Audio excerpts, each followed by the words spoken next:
Wonderful. For those people who won't make it tonight, at least we can send them the recording and we'll pop it on our YouTube where all of our masterclasses are also housed. Make sure that everyone has access to everything that they need.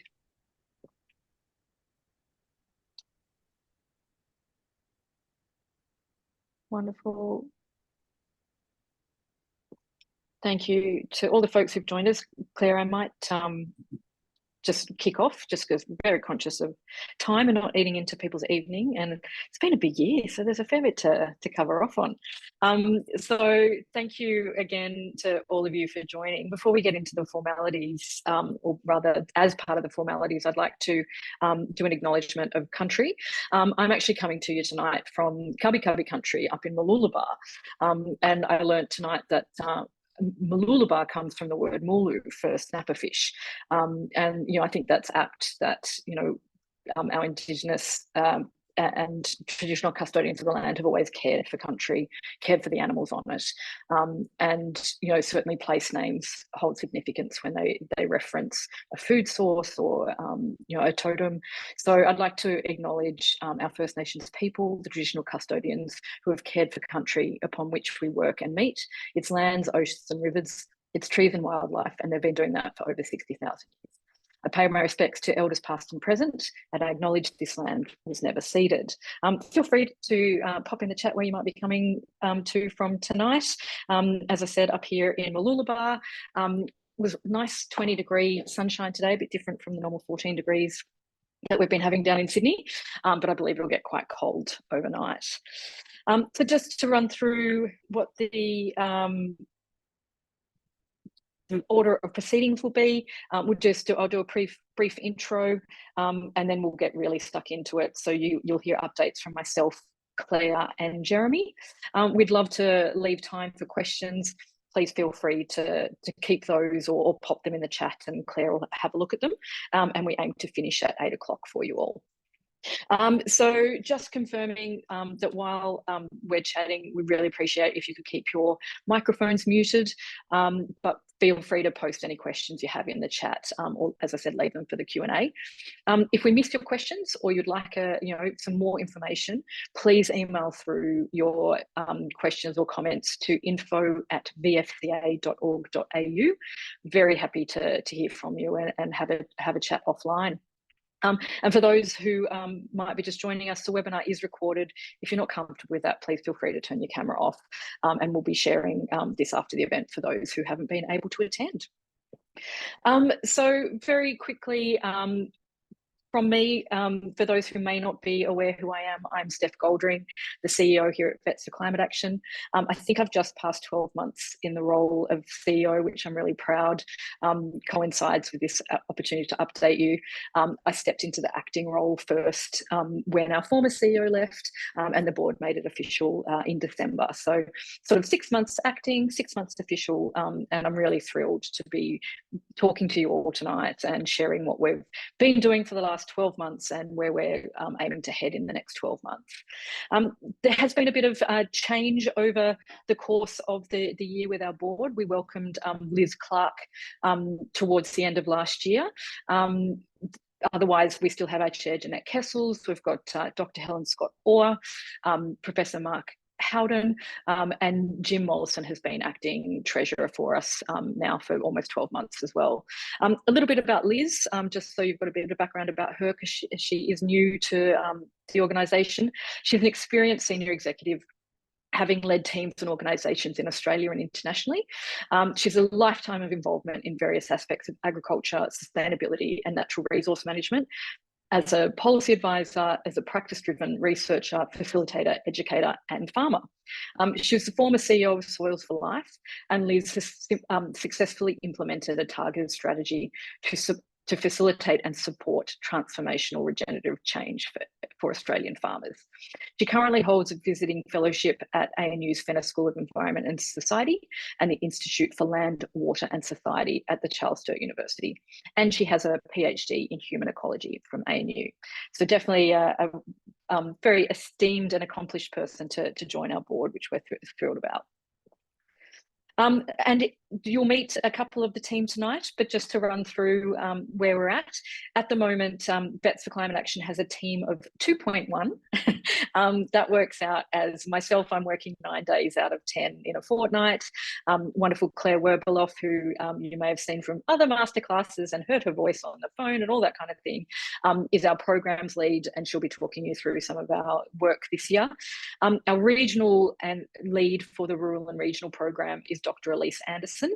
She won't be joining us tonight, but I'll certainly be reporting on the work that she's been doing with the rural and regional program. We're also thrilled to have Dr. Jeremy Watson, who is the chair of our Climate Care Program Advisory Committee. Jeremy very generously volunteers his time with us, which I know takes a number of hours, particularly when he's still a practicing vet and is running Brimback Vet Clinic, which is the first carbon neutral veterinary clinic in Australia under the Climate Active program. We also have Jim Mollison, who, in addition to being our treasurer, has also very generously is dedicating a day a week with us as a climate care program volunteer. And what he's doing is calling out to interested practices, answering their questions, and having a good chat about what the benefits will be to those practices who might be interested in taking up the program. So look, as scientists, as veterinarians, I know you all like a good graph and a few numbers. So I thought I would have just a brief chat about some of the climate science and what's been happening in the space at the moment, and why it's still so important that Vets for Climate Action is doing the work that we're doing. So in the past week, the Earth's record for the hottest day has been broken twice. So Sunday, the July 21st, was declared as Earth's hottest day since records had begun. And that was by reaching 17.09 degrees Celsius. That was broken on the Monday, the Monday following, when the average temperature reached 17.16 degrees Celsius. And that was the hottest day. So Monday, July the 22nd. And Tuesday was so close, it was 17.15 degrees Celsius. So what that has meant is that we are still seeing that the temperatures on the planet are growing. It's hard to think about it sometimes when we're sitting in cooler climates here in winter in Australia. We perhaps aren't thinking about it so much, but there's been massive heat waves in Tokyo. You probably heard about the extreme heat in the US, Utah and some of the areas out there. Las Vegas have been, almost unlivable. There's been typhoons on the Pacific Ocean. And sadly, there's been bushfires burning through Jasper in the Rocky Mountains in Canada. So 2023 was the hottest year in modern records, and it's likely that 2024 will be hotter still. And it's only when we really start to reduce our greenhouse gas emissions that we'll see these temperatures slow. And what that means is for our animals, for ourselves, is that the climate warms, we're noticing that there's different vector-borne diseases in areas where we don't normally expect them. Obviously, we're dealing with unnatural weather events, massive floods, firestorms, and these will continue unless we continue to take action. So this next slide again just shows sort of where we're sitting with CO2 emissions. Sadly, we are at record CO2 concentration, so carbon dioxide is still growing in the environment. We had a bit of a dip during COVID, but sadly that hasn't been maintained, and we're actually seeing a growth. And that's despite the fact that there are international global agreements to try and reduce the rate. And in Australia, unfortunately, where the government, while it has set targets, when they're still approving or looking to approve massive greenhouse gas emitting projects, including the Woodside Barrup Hub in WA. If that's approved, it's set to release 6.1 tonnes of greenhouse gas emissions. To put that in context, that would be Australia's most climate polluting project. And we've also recently had the Federal Resources Minister, Madeleine King, offer a swathe of offshore oil and gas exploration licenses in Otway and Sorell basins and along the west coast. So, it's really timely that we're chatting, that we're continuing to do our work, and to just, keep in mind that we've still got a long way to go. But I don't want to leave you with, just the doom and gloom, it's also worth saying that there has been some positive steps being taken, to make sure that we're reducing our carbon emissions and the human impact on climate change. For example, global renewable energy capacity has grown by the fastest pace in the last 20 years. And it could, all going well, put the world within reach of meeting key climate targets by the end of the decade. And that's according to the International Energy Agency. And that's in large part to incredible growth in solar that's happening in China, where they are adding solar farms at a rate of knots. So what we're seeing is that they have added nearly 510 gigawatts, or enough enough energy to power nearly 51 homes, and that's sort of growing as well. So that's pretty exciting. And in Australia, we're on track as well with growing our renewables, and it now accounts for nearly 40% of Australia's total energy supply. And to put that into perspective, that's happening now. The solar is there, it's on our roofs, it's on our businesses. We've got renewable projects, wind offshore that could really generate more, enough energy that we need. By comparison, if we were to move towards sort of nuclear, for example, we wouldn't necessarily be seeing any results for at least 25 to 30 years, depending on which expert that you're listening to. In good news too, battery costs have dropped by more than 90% in the last 15 years. So that means that we're able to store energy a lot more easily. And it's one of the fastest drops that we've seen in clean energy technologies. So hopefully that could help us, carry the renewable energy goals. And so what Vets for Climate Action is doing, and what we're trying to, the role that we're trying to play within the climate space, is driven largely by our strategic plan that was set in 2023. And we're still working towards the goals of education, collaboration, and advocacy, or being a trusted advisor. And the way that's looking in practice is that we're looking at education. So we want to make sure that all veterinary professionals understand the impact of climate change on companion animals, livestock and wildlife, and support them with the tools that they need to act urgently, to have important conversations. So sorry, I'll just jump back for a second. So because what we know from a recent survey that we did is that 73% of the vets that we surveyed didn't feel that they had enough information to have conversations on climate.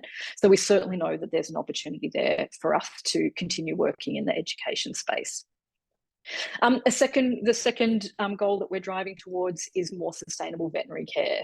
So we are doing that through our climate care program, and we're looking to roll that out into as many practices as we can in Australia. We have a pretty big goal of doing 350 by the end of next year.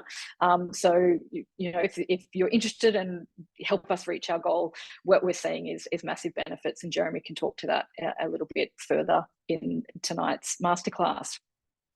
And the third goal is still advocacy, which is so important, that we're driving, trying to urge the government and industry and business to show true leadership on climate action. So we're looking to collaborate with like-minded organisations and use that really trusted voice of the veterinary profession to advocate for strong action that will mitigate the impact of climate change on the animals that we care for.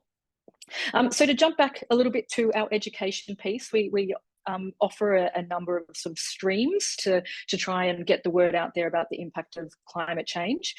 So I'll cross to Claire and ask you Claire, to just give a bit of an update on some of the educative programs that we've run over the last financial year. Amazing. Thank you so much, Steff. I hope you can all hear me properly. Thanks everyone for joining us tonight. So good to see some familiar faces and some new among the crowd. So as you're aware, we do masterclasses. We try and do one each month. And so far at Vets for Climate Action, we are incredibly proud of the success we've achieved with our masterclasses. To date, from 23 to 24, we've facilitated 14 masterclass, 8 of them in the last financial year, and each reaching over 45 participants each time.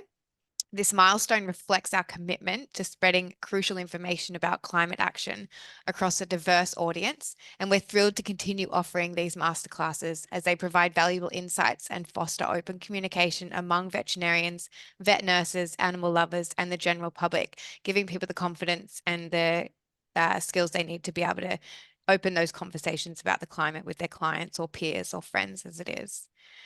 By sharing this knowledge and expertise through these sessions, we aim to inspire and mobilize a broad community to join us in the urgent effort to address climate change and its impact on our world. In some very exciting news, we've actually got a new partnership with the Lincoln Institute, and we have 4 more leadership-based masterclasses coming up, presented by an expert in leadership presentations and the founding principal of the Lincoln Institute of Veterinary Business, Mr. Paul Ainsworth. Paul has a long career in senior management and leadership, and so we are already really looking forward to these masterclasses. That first masterclass held by Paul from the Lincoln Institute will be held on Tuesday, 3rd of September. So please mark your calendars or follow us on socials so you stay up to date with what we have to offer. Just on to some of the many events that we have been lucky enough to be a part of so far with Vets for Climate Action. We last year in October attended the Vet Expo in Melbourne over the 3 days. We had a stand in the trade hall, and we had a CCP, a climate care program presentation to attendees by very own Dr. Jeremy Watson, and the topic was the path to net zero emissions for veterinary business. In April 2024, we attended the Vet Nurses Council of Australia conference in Adelaide over 3 days, and we were represented there by very smart and well-spoken Terry George, and Terry presented on effective action to beat climate change, emissions reduction in practice. In May of this year, we attended the World Veterinary Conference in Cape Town, South Africa, and were represented there by our amazing chair, Dr. Jeanette Kessels. And Jeanette presented to the heads of numerous World Veterinary Associations on VfCA as a whole and the world first climate care program. In May, we also attended the Australian Veterinary Association, the AVA annual conference in Melbourne, where our very own rural and regional lead, Dr. Elise Anderson, presented on impacts of climate change on rural and regional veterinary practice, risks, costs, and opportunities, as well as Dr. Jeremy Watson, who hosted a roundtable on the power of sustainability strategy for veterinary practice. VFCA is regularly invited to attend industry present. Sorry, VFCA is regularly invited to attend industry events and present to the veterinary profession. In addition to the events listed, we attended a number of other business events, including Covetris ANZ Commercial Conference on the Sunshine Coast in March, and the Lincoln Institute Omega Summit on the Gold Coast in June. In the coming months, we will have a presence at the, we did this weekend have a presence at the Science Week, Zoo and Aquaria Association Conference, United Veterinary Group Annual Conference, CVS Veterinary Group Conference, Charles Sturt University Trade Day, and the upcoming Vet Expo in Sydney. As I mentioned, VFCA is regularly invited to attend industry events and present to the veterinary profession. As I mentioned as well, just this past weekend, we had the pleasure of attending Vet Science Week on the Gold Coast, where our booth was actively represented by our dedicated and enthusiastic volunteers. The event provided us with a fantastic opportunity to engage with the veterinary community and share our mission, and we are thrilled to announce that due to the positive reception and the impact we made, we've already been invited to return to the Vet Science Week next year. This invitation underscores the value of our presence at such events and reflects the growing support for our cause. We look forward to continuing our involvement and furthering our efforts to raise awareness and drive meaningful change in climate action within the veterinary field. To further enhance our impact and support our community, we're excited to facilitate specialized training through the Climate Media Centre. This training is designed to assist those who wish to improve their ability to speak about climate change, build their confidence, and effectively engage with others at events and public forums. By equipping individuals with these essential skills, we aim to foster a more informed and proactive network committed to driving climate action within the veterinary field and beyond. At Vets for Climate Action, it's our mission to address the pressing issue of climate change and relies heavily on the dedication and enthusiasm of our amazing volunteers. By volunteering at events and for our organisation, volunteers play a crucial role in amplifying our message and expanding our impact. Our volunteers have already helped us educate the community, advocate for vital policy changes, and supported climate-focused initiatives that directly benefit the environment and public health. Their involvement not only strengthens our collective voice, but also fosters a sense of unity and purpose among those who share our commitment to a sustainable future. Together, we can drive meaningful change and create a healthier planet for generations to come. If you'd like to volunteer at VfCA, please reach out. I've popped an email in the chat as well, so we'd love to hear from you. Thank you. Thanks so much, Claire. The next event, if you're so minded and happen to be in Sydney, will be at Vet Expo, as Claire mentioned, which is also, there will also simultaneously be the Australian Veterinary Receptionists Association conference over those 2 days, or at least one of those days. And we've been invited to speak there as well. So certainly lots of opportunity to get amongst it and have a chat with colleagues about the importance of taking action on climate. And that's actually a good way to introduce the fact that this was a new partnership for us this year, working with the Australian Veterinary Receptionists Association. They're fairly new to the profession, and they're a membership organisation that's committed to supporting the veterinary reception and admin teams.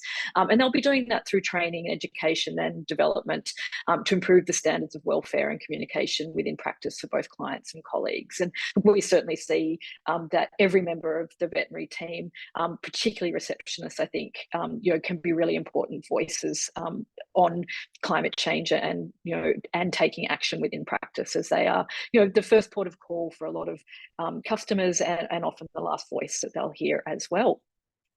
So that brings us sort of around to the next goal that we have, just to remind you, which is sustainability.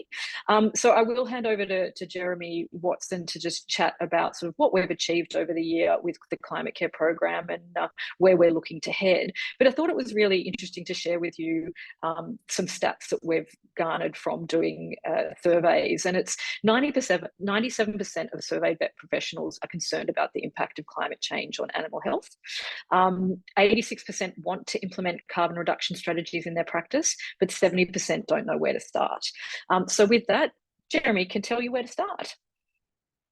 Good evening, everyone, and thanks very much, Steph and Claire. Just before I start, I would like to sort of make a mention or a thank you to you guys for giving me the opportunity to be a volunteer with Vets for Climate Action. I'm giving a plug for being a volunteer because it provides a platform to be able to explore a passion and an opportunity of mine that I would not have had this opportunity without the organisation's support. So I would encourage anyone to get involved in something that you're interested in and follow your own path within that, and you'll be well supported by VfCA. And we certainly do value, as Claire and Stefan mentioned, the input of volunteers, and would welcome more people to join.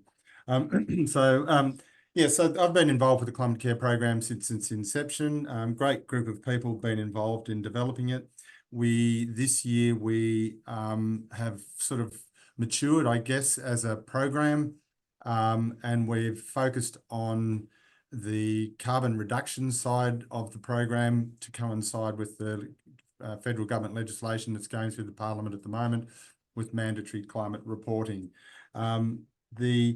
I guess the program overall is about a sustainability and net zero program. It's a practical application for veterinary clinics and really focuses on reducing emissions, but also getting the whole team involved so that they can radiate out into the community and get that value of advocacy that we're trying to get to build the base and connect with 2/3 of the Australian population that own and love animals. So the Climate Care program is absolutely strategic as well as practical and good for business. And all the participants have found that once they get the program established in their practice, that they easily get their money back and more, and they get more in team engagement. The carbon calculator, which has been included in the program this year, I guess as I say, it's a maturation of the program, but it connects the idea that all the waste that comes out of veterinary practice actually has a carbon value, and that we can actually use the measurement of carbon to try and prioritize reductions, and so that we start looking at getting the reductions that are most significant in line with what we're trying to do with the Paris Agreement, which is 45% reduction by 2030. And that also aligns with the national goal. So we really want the practice or the profession now to start thinking about their carbon footprint, start measuring it. The Climate Care Program calculator makes it very easy to get started in this. Start measuring their footprint, identifying where they can make some savings, and there's the technologies out there to pretty much get most of your scope 1 and 2 down to zero. And experience the benefits of that, and then start going further for the scope 3 emissions down the track. So all the ingredients are there to get started with proper emissions reduction, and I think that's a really exciting development in the program. I'd also like to say a thank you to all the members of the Climate Care Advisory Committee. They've been we meet every 6 weeks. It's a volunteer, and they provide a really diverse range of input into what we're doing. So it's been really useful to sound ideas off this group of people, when you can see all the volunteers there. So Louisa, Inkari, Zali, Terry, Annalise, Joe, and just recently joined Alexandra. Thank you very much for all your input throughout the year, and looking forward to an exciting few more meetings for the rest of this year. I'd also like to mention that we actually launched officially the Climate Care Program. Sorry, Steph, we're not going through the slides in sequential order. It's all right. Here's some pictures for you. In Queensland at Jeanette's practice, Greater Springfield, and we had some significant media coverage there through Channel 9 Evening News, and I think we had some rural coverage as well. So there's Steff just highlighting some of the coverage we've had. So it was really good to get some, I guess, general awareness that vets are actually doing something about this. And I guess part of our ultimate goal with the Climate Care Program is for vets to normalise action on climate change. And the connection we're trying to make is, well, if my vet's doing it, it must be okay. So I might as well join and help them, because we have a shared commitment to the future of animal health. So that's the kind of advocacy and collaboration that we're trying to engender through the Climate Care Program. So that was very exciting to get that up and running. We've had some more interest from some of the larger corporate practices now because of mandatory climate reporting. So this is an opportunity to try and build more widespread collaboration within the profession, to try and get vets to lead on climate action within the community because of our commitment to animal health. So I think there's a huge opportunity in the next 12 months, and we are starting to get a lot more interest from practices, and the Climate Care Program is continuing to evolve and offer additional benefits to those practices once they have gone through the program and achieved the easy wins. There's now additional benefits like the carbon calculator, but also our team engagement strategies that can really make the program a long-term enduring sustainability program for clinics. So and it is a world first. So I'm very proud for the team that's been involved in developing this program, and I think we can continue to flourish in the year ahead. And there's Steph's got a list there of the practices around Australia that are involved in the program. Sorry, I'm just talking off the cuff here, and you can see there the large spread of practices we do have around the country. And what was Steph? Can you just move through those last couple of slides? Yeah, sure. The Climate Care Program and the results. Yeah, so I think that was just a testimonial there from Mona Vale, who've got lots of benefits from the program. But The other thing also is that a particular interest of mine is about net zero and how we can use that within the program. So basically, using the carbon as a metric in your practice to measure your waste, and then identifying it, setting goals, and then doing systems analysis to identify particular systems within your practice. And a really good one to start on is your anaesthesia. And I did speak to the Australian College about this last week, that in our practice, we've used a net zero analysis of anaesthesia to actually drive a whole lot of benefits. So better anaesthesia, so better standard of care, significant financial savings, and we've halved our carbon emissions from anaesthesia. So it's just one example of how having a net zero approach to waste in your practice, and in this case it's anaesthetic gas waste, but you can apply it to other wastes, can drive a whole lot of benefits simply because you're doing a systems review within your practice. So I think there's lots of exciting opportunities that's going to open up as this thinking develops in the coming years. And obviously there's going to be more and more drivers to do more about carbon emissions and climate change, because, you know, unfortunately, as we know, the climate crisis will continue to worsen and the drivers will get stronger. So yeah, I think there's an opportunity there. So that probably just about wraps it up, Steph. I think I've covered most of the things with the climate care program, and I'll go back to you. Thanks so much, Jeremy. Appreciate it. What I wanted to just highlight was some of our partners too that are sponsoring Vets for Climate Action, and we're really thrilled to have them on board, because we really can't do what we do without the support of like-minded organisations. So a shout out to Advance Queensland.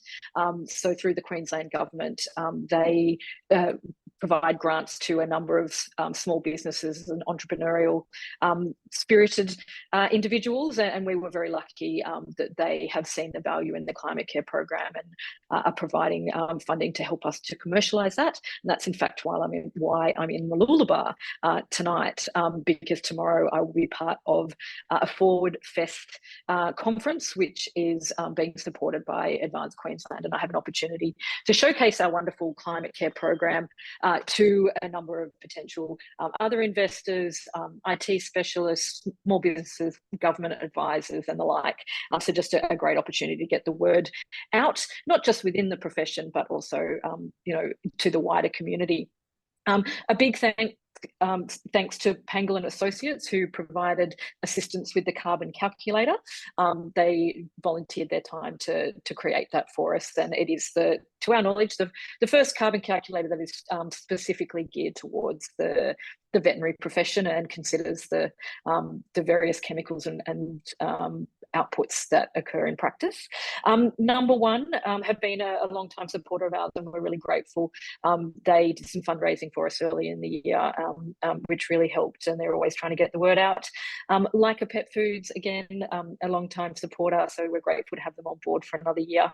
But very new, and first time I've had an opportunity to talk about this, is that through the climate care program, we have in the past been offering free energy site assessments to help practices who are on the program to get a really strong understanding of what their energy use is, and to potentially work out where there would be opportunities to save energy and therefore carbon emissions and funding. So we've just recently partnered with a social enterprise called Resync, who also works with Turi Energy, and they will be providing those energy consultancies for us, which is fantastic, so that we can continue to provide those free for participants. And what's wonderful about Resync and Turi Energy is that they're really like-minded. So they reinvest a lot of their funding back into the community, and they, for example, they're actively supporting surf lifesavers in communities, providing solar in Indigenous communities as well. So we're thrilled to have them on board, and we'll be setting them up through the climate care program so practices can get their assessment. So that brings us to the third goal that we've talked about, is advocacy. So that's really about using the influential voice of veterinarians to throw their weight behind the the idea that we really do need to take urgent action, that climate change is already impacting the animals that we love and care for. So to that end, we do that largely through writing submissions. That's been a big part of what we've been doing. And in the last 12 months, with thanks to dedicated volunteer time, looking through legislation, attending meetings and listening to other webinars, we've been able to make 9 submissions to various state and federal legislative inquiries. That includes the animal welfare strategy renewal, with the suggestion that it should include climate change, recognising that that threatens animal welfare. We provided a really solid review of submission on the EPBC Act, or our nature laws review. Currently, you've probably heard a little bit in the news about that, because it is going through the Senate. And there's been a lot of discussion about what should and shouldn't be included. And we're certainly of the view that without reference to climate change, at the very least within the legislation itself, it's a bit of a toothless tiger, and we'll just end up with the same problems that we currently have.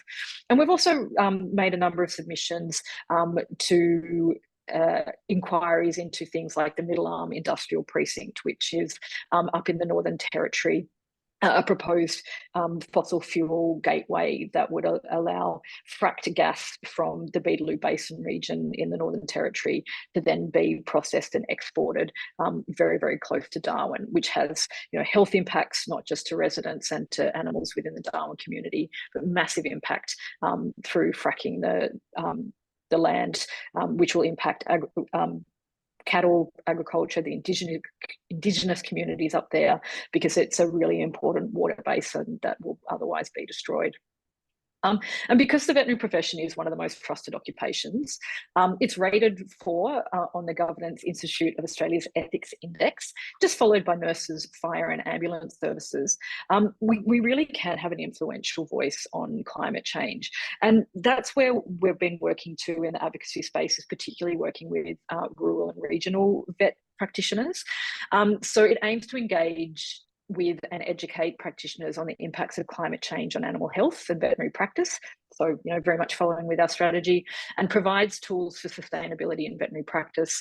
Its goal is to empower vets to feel confident to speak out as climate champions in their communities and through their networks, and advocate for strong policy and leadership on climate action at all levels.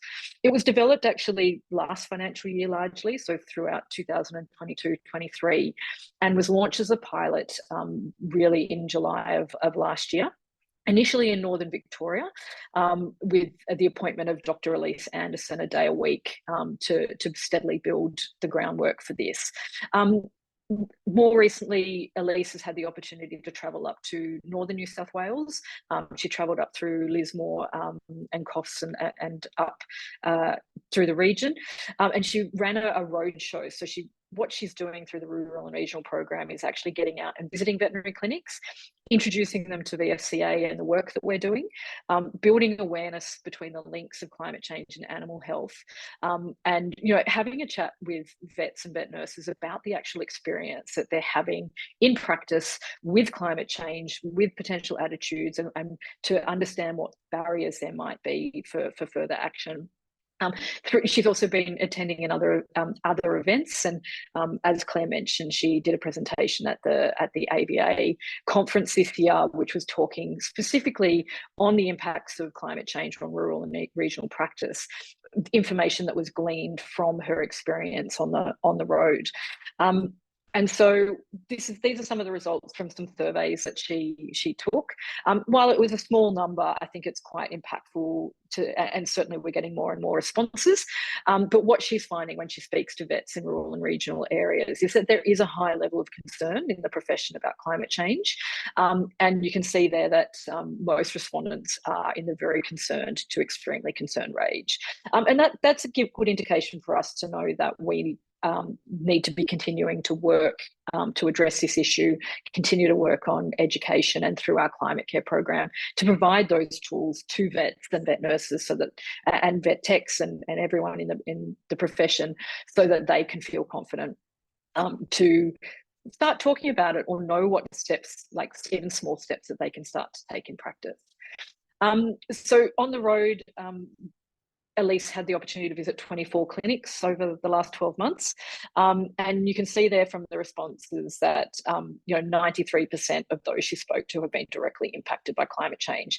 And just an example, this is some pictures that were provided by Lismore Vet Clinic, who have, as you'll be aware, that there was very severe flooding in Lismore last year, and normally, because it's a 2-story building, the Lismore Vet Clinic isn't normally impacted, but you can see that most recently they were, with major damage done to their practice, and they've since been able to get back to work. But certainly climate change is already impacting not just the animals, not just us, but even down to how we have to manage practices and our staff and worry about those kind of things.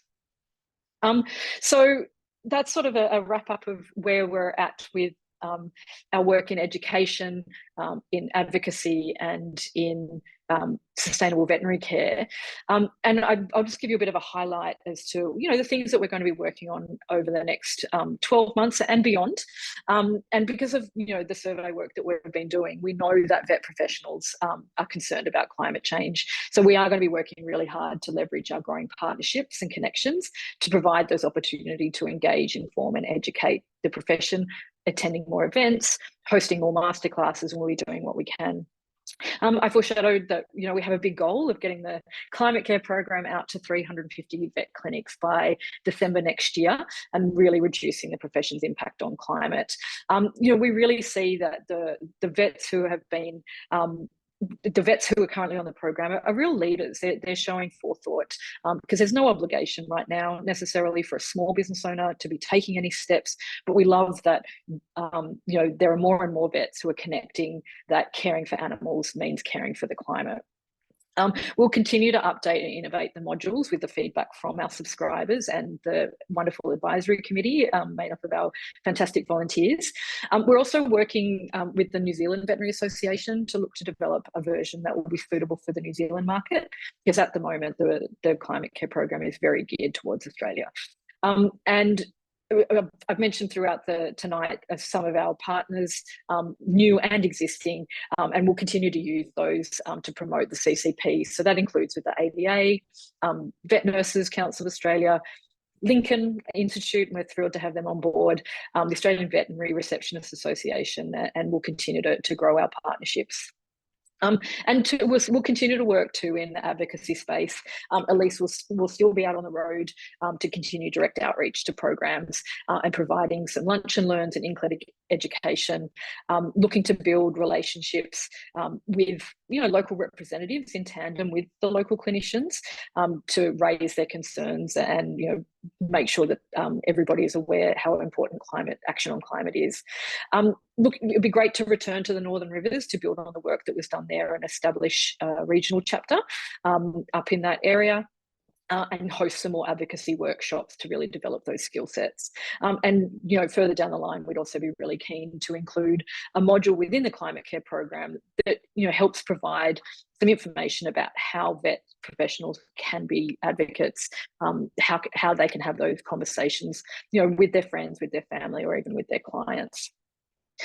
So that's the update. It's been a big year. I'd now love to open up the floor to any questions that you have. I think I saw a couple pop up in the chat. Claire, can I ask you to sort of read out some of the questions and direct them to the right person to answer them? You're also very welcome to pop your hand up, to ask and come off mute, and we'll do our best to provide more information. So thank you all. No problem. Just let me have a quick read. This is from Libby to Jeremy. As we know, another issue the vet industry faces is to tackle the shortage crisis, which in turn often creates time restrictions in clinic. What would be your advice/value statement for vets who say they can't commit to the CCP program because of time constraints? Yeah, look, that's a good question, and I guess the program has been designed for a busy practice, and the other thing we've done is that there is 6 modules in the program. We initially started that you had to sequentially go through one module, and then once you've completed that, move to the next module. And we found that most practitioners are really busy. They may be able to get started on one module, but then there's another item in another module that might be easier to get on with. So we've opened up the whole program so that you can actually chop and change to be flexible to whatever time commitments you have in the practice. We do recognise, though, that you need to have management support, and management needs to be serious about taking this program on to make it work, and they do need to allocate some sort of time in work time for the staff to do it. So typically we would recommend an hour a week, which could be 4 hours a month, or however you want to do it. But if you're a motivated individual and the practice that you're in and management just doesn't have the enthusiasm or wherewithal to take it on, then it's probably not going to work for you. And so maybe, you know, in that circumstance, we've got some tips and tricks that you might be able to approach management and pitch to them. But they really do need to have some sort of commitment to make it work. But it is fairly flexible in that you could work through the program over 2 years and not 1 year, is what some practices have done. So you can sort of get stuff done in the quieter moments as well.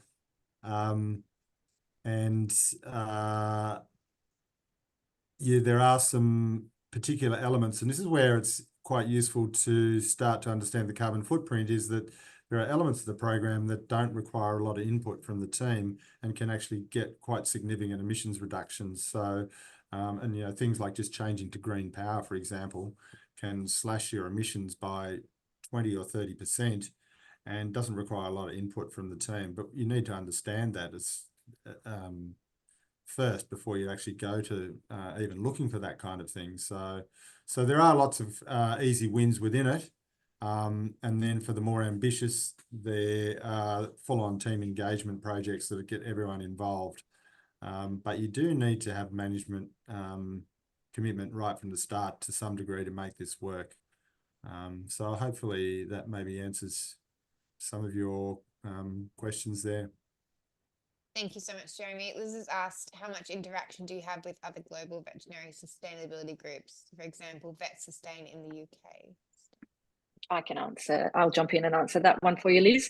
So we are growing contact. So, for example, Jeanette was actually just in the UK and had an opportunity to have a chat with VetSustain. We've now been like properly introduced so that we can take up and pick up the conversation, because we know there is a bit of crossover and they're doing some similar things to us. And they've also got you know, global goals. So it'd be great to work with them. Claire mentioned that we were also at the World Veterinary Association's summit earlier this year.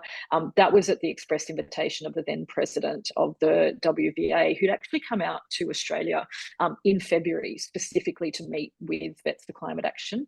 He'd heard about our work, and after a conversation with his son, who said, "Well, Dad, what are you going to do, you know, about climate change?" He's been trying to be a voice within the World Veterinary Association to move the profession towards that. So I know on the back of Jeanette's visit to Cape Town, she has had a lot of contact too with a lot of the other World Veterinary Association, so the countries, so, you know, Japan, Portugal. So we know that there's a lot of interest in there. EcoVeto in France as well, we've had some collaboration with them, and they've provided shared some information about some of the research that they've been doing around some of the pharmaceutical companies and their sustainability actions. So yeah, it's definitely happening there, but we're always happy to be introduced to others. Or if you've got any thoughts, Liz, because I saw that you've mentioned that if I was reading back there, you're joining from the UK. So thank you very much. I don't know what time it is there, but appreciate that it's probably quite early.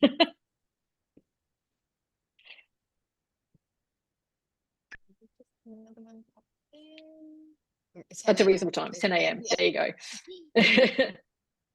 And then we have a comment from Judith. In the Vets for Climate Action Strategy 23-26 under Educate, it's stated they, Australian veterinary professionals, continue to advocate for more sustainable practice from suppliers.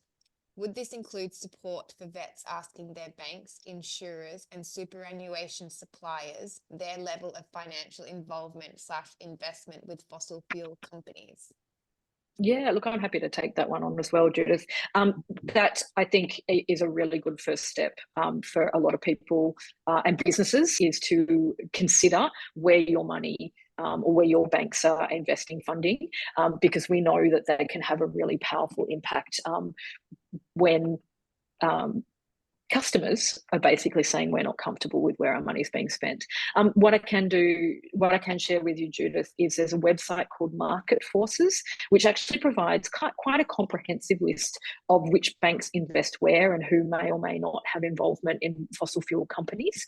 But I definitely think it is a good way to start, is to assess, where your practice might have their banking and if it's feasible to move your funds, if it suits to move away from fossil fuel companies. And a big way to do that is to write to them and let them know that's why you're doing it, so they're well aware of the reason for the change in your practice.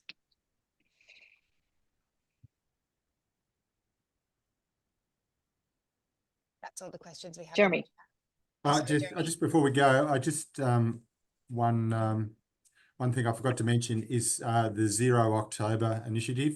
Oh, yeah. So traditionally, Yeah, August is, what's that?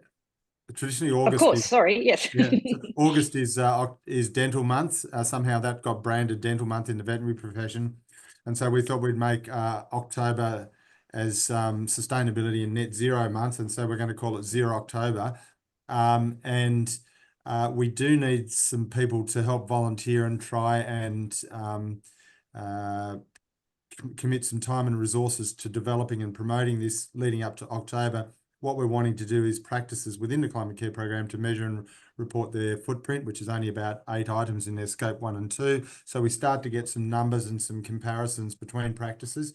We've got quite a few practices already committing to this. And so build a bit of an event. We can have other events that relate to the profession and animal health and climate change. And it's in October before it really gets too busy in veterinary practice over the summer months.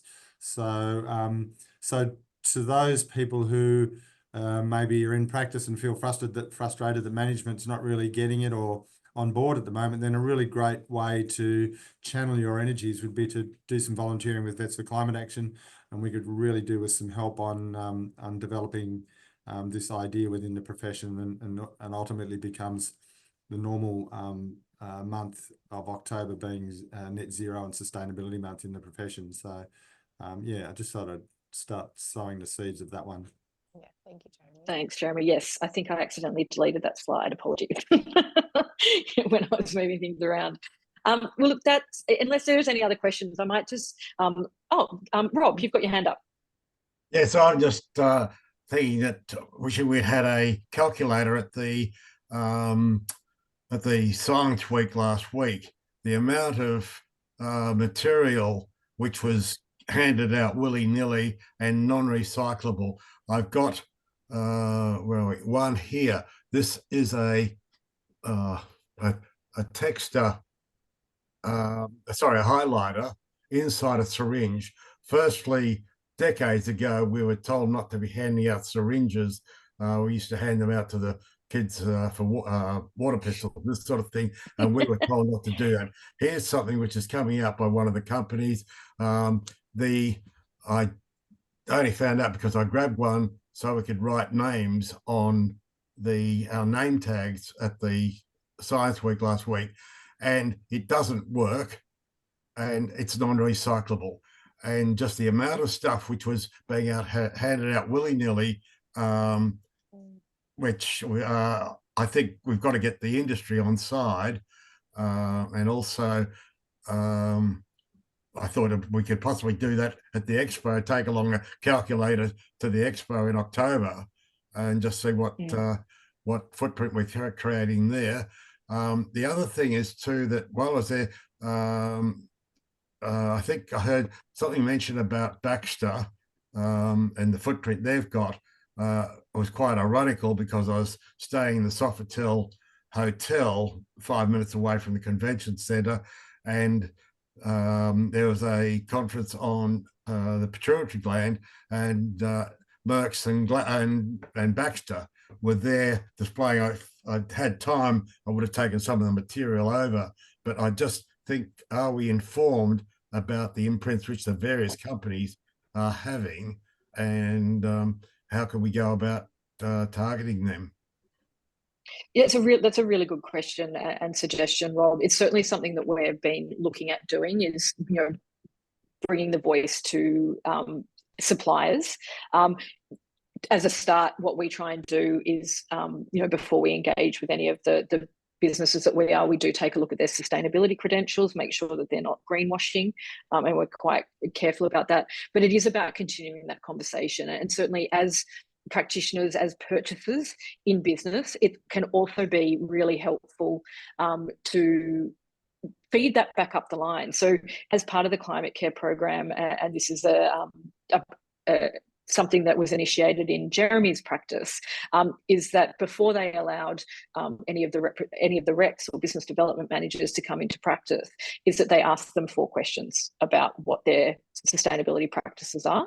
We've built those into the climate care program, and it's asking them, do you have a climate policy? What are your goals for reducing your footprint? And I can't remember the other 2. Jeremy, what are they?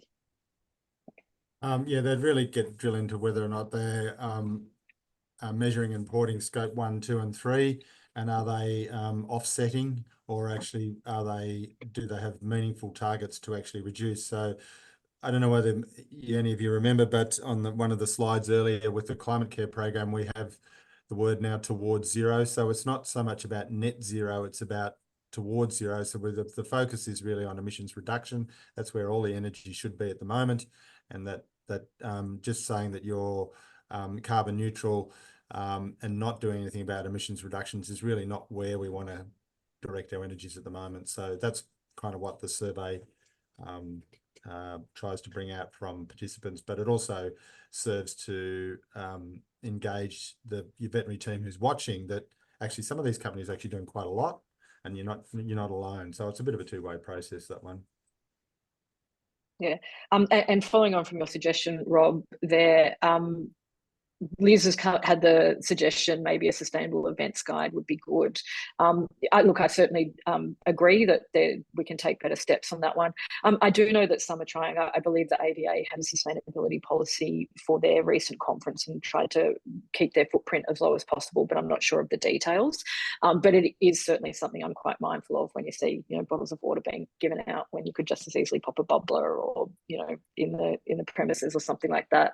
As an attendee, I think what's really important is that we all have a power as well, as an attendee, as a purchaser, to be able to give that feedback back, you know, saying, I attended recently, blah, blah, blah. I'd be really keen to see next year that you make a difference, and that kind of thing. So that's sort of, you know, we are very happy to have those conversations, and we have started to have those conversations.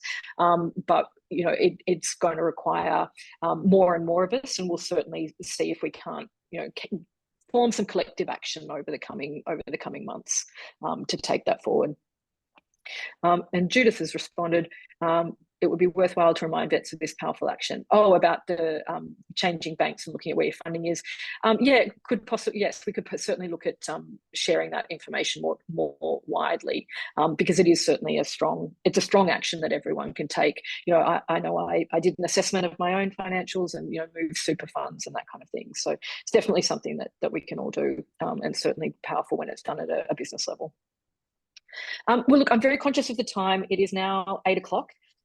If I can beg your time for another minute or so, I just wanted to share a video with you from our patron, Professor Doherty. Hopefully the sound will work. I don't always have a lot of luck through Zoom, but I just thought it'd be a nice way to finish off this evening and, you know, say thank you for, you know, send you off on a more positive note and feeling empowered and knowing that there are things that are being done within the profession, that, you know, it's not all doom and gloom. You know, action really can help overcome some of the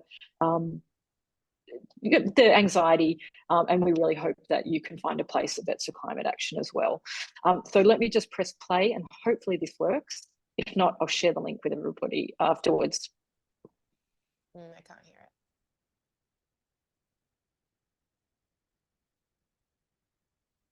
I can't hear that, Steff. I don't know if anyone else can. Is that not working? No, not the sound. The video's working.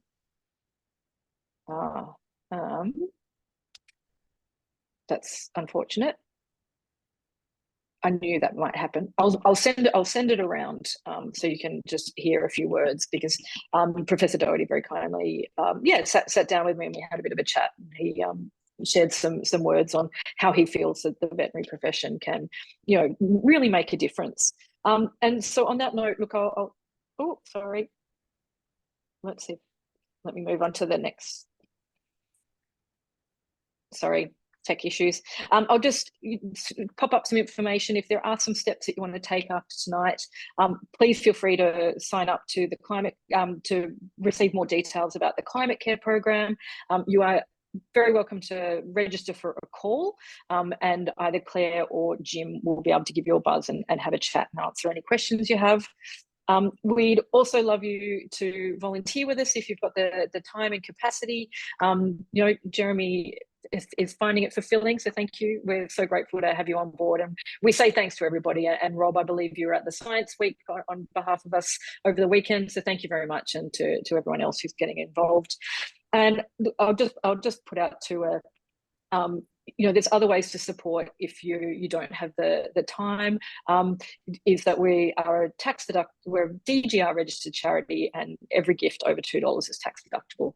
And we do rely heavily on grants and the generosity of the community. So I ask, if you value what we do and want us to keep going and representing the profession, if you would like to donate, that'd be very, very welcome. You're welcome to use the code on the site. And that's it from us at Vets for Climate Action. I send a big thank you for joining us tonight, or morning as it is for some, and wish you all the best for the rest of your evening. Thank you all so much. Thanks so much, Steff.